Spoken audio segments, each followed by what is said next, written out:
Accessibility overlays do not make your website accessible.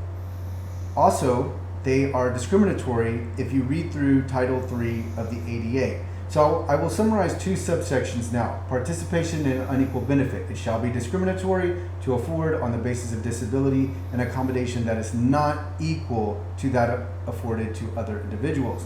Separate benefit. It shall be discriminatory to provide on the basis of disability an accommodation that is different or separate from that provided to other individuals, unless such action is necessary to provide an accommodation or other opportunity that is as effective as that provided to others. Well, I've already told you that website accessibility overlays are not effective and they don't work at all, and that's why I deem them as fake or fugazi accessibility. It's pretend accessibility. Overlays are meant to be sold to website owners, but they are not meant to make a website accessible. So they are not made to ensure access for people with disabilities when using a website. They are made to give the appearance that they will do so. They are made to give this impression or illusion of accessibility that's just not there. And so on the whiteboard behind me, I have a rudimentary drawing of a website with a header, a main body of content, and a sidebar. And then on the very bottom, there's an accessibility icon. And I have that superimposed to show a widget. And at the top of the widget, there's a disability profile. And then there are any number of settings that can be adjusted. So for example, you can make the text larger, or you can change the color contrast, etc. But access is provided through the remediation of code and content. It is not provided through an accessibility widget with this menu of various settings. So accessibility overlays do not work. They are not a solution. They do not make your website accessible.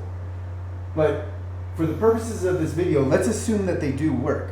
And let's focus in on this separate and unequal experience that is created.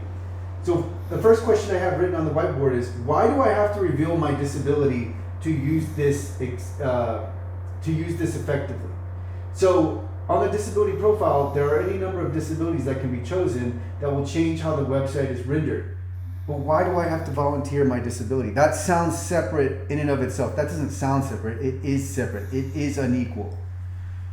Why do I have to undergo this learning curve? So if I have a disability, how come I have to go through and figure out what these settings are, find out how they apply, and then choose the ones that are right for me? That's a whole separate task when all I wanted to do was visit a website to buy something, to find out some information. And now I have to go through and make all of these adjustments just so I can have access. That is separate and that is unequal. Will this widget interfere with the use of my own assistive technology? How? So sometimes people with disabilities are using assistive technology. And the question is going to come up, well then how is it going to affect my use of my AT that I'm already familiar with, that I already have my settings locked in on, and now I have this widget? How do these two interplay?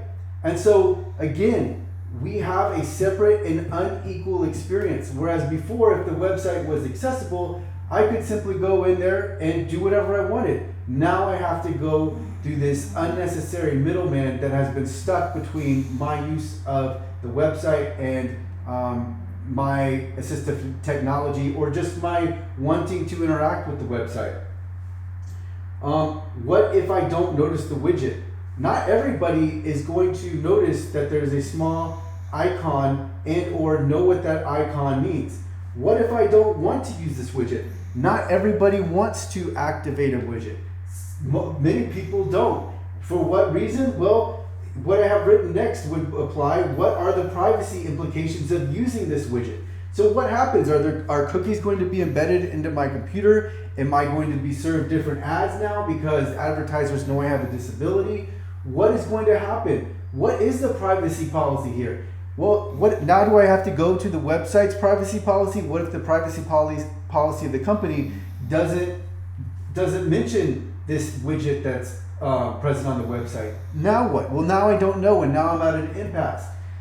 Do I need to adjust the settings for each page? What if I'm on the home page now, but what if the content changes to where I'm on a product page and I'm checking out. Do the settings need to be adjusted? Probably. Which settings? I don't know. I have to go in and figure this out. Why? Because it's a separate and unequal experience.